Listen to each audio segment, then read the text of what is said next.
Most of the time, when you're a freelance photographer, you'll find yourself on smaller budget shoots needing to get a variety of shots in a small amount of time. And with that, you're a one person show because, again, it's a small budget. You're in charge of lighting, directing, and posing. Deciding which lens to use can sometimes be a pain when you have so many other things to worry about. But there's one lens that I always carry in my bag for client work, and it's probably why it's made me the most money.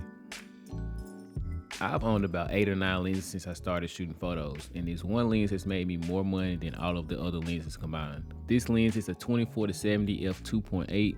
The one I own is a Sigma for Sony E-mount, but whatever camera brand you shoot with, there is a 24-70 that you can buy. It does make my life easier. It gives me one less thing to worry about when preparing for a job. When I was first starting out, I used to always go back and forth about which lens or which 2 lenses I was going to bring to a job.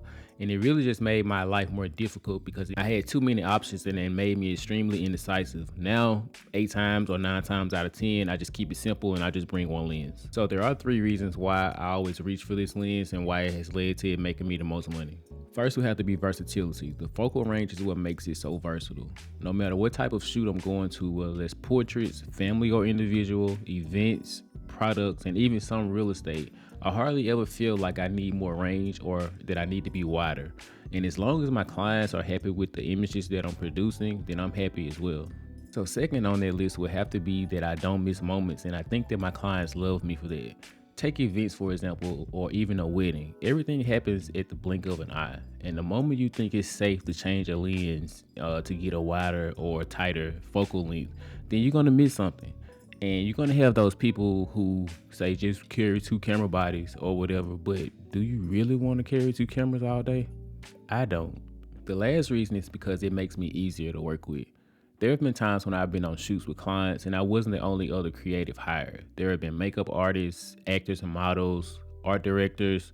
So time and schedule were important because of course time is money. So fumbling around with prime lenses, in my opinion, is a no-go when a 24-70 could just as easily get the job done. Being pleasant to work with will get you hired a lot faster than anything else.